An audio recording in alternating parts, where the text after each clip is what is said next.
The sequel is never easy. Making it even more difficult on Justin Thomas is that he had 2 days between accepting the Jack Nicklaus Award as the PGA Tour Player of the Year and getting on a plane for Malaysia to start a new season. He has won the last 2 times at the CIMB Classic. His expectations are lower this year for appropriate reasons. Thomas Hasn't had time to catch his breath, much less exhale, following a frenetic and fabulous end to his season. He closed with a 66 at the Tour Championship to capture the FedEx Cup, and then he flew straight to New York for his debut in the President's Cup, where he went 311 in a resounding American victory. It's going to be a little bit different this year, just in terms of everything that's happened and kind of the lack of preparation he'll probably get as opposed to years prior, Thomas said last week.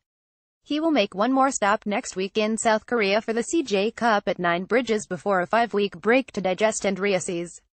A year ago, Thomas had 1 victory in his 64 starts as a pro on the PGA Tour.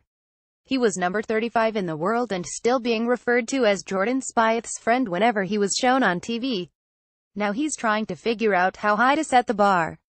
Along with 5 victories and his first major, the 24-year-old Thomas burnished his reputation for explosive scoring with a 59 and the 72-hole scoring record on the PGA Tour during his 7-shot victory at the Sony Open, and a 63 at the US Open.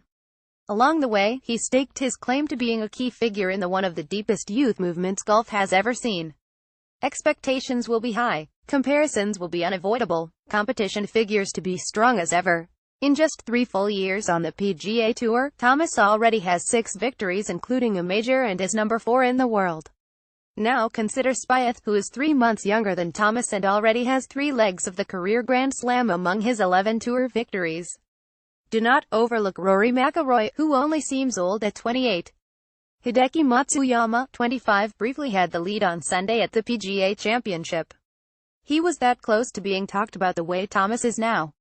Winning Player of the Year was not among the goals Thomas wrote down at the start of last season, and it probably won't be on this year's list. It's a byproduct of great play, and sometimes even that isn't enough. I know how hard it is to do because of how deep the tour is right now and how many great players there are and how guys are winning 3, 4, 5 times a year every year, he said. And it's something that's going to be tough to replicate. But I'm definitely going to give it my best. From 1981 through 2014, only 3 players won at least 5 times on the PGA Tour in one season: Nick Price, Vijay Singh and Tiger Woods, who did it 10 times. Over the last 3 seasons, Spieth, Thomas and Jason Day have won 5 times. Did anyone see this coming from Thomas a year ago? Spieth wasn't much different. He had only 1 PGA Tour victory going into the season when he won 5 times, including 2 majors, and the FedEx Cup. Who's next? I can only imagine what the kids are going through today. At 15 to 21, watching Jordan and Justin and Hideki, Pat Perez said at the Tour Championship. All these kids that are coming up are going, man, I've got to be that, or I'm not going to be that great because these guys are doing it now and I'm not doing it.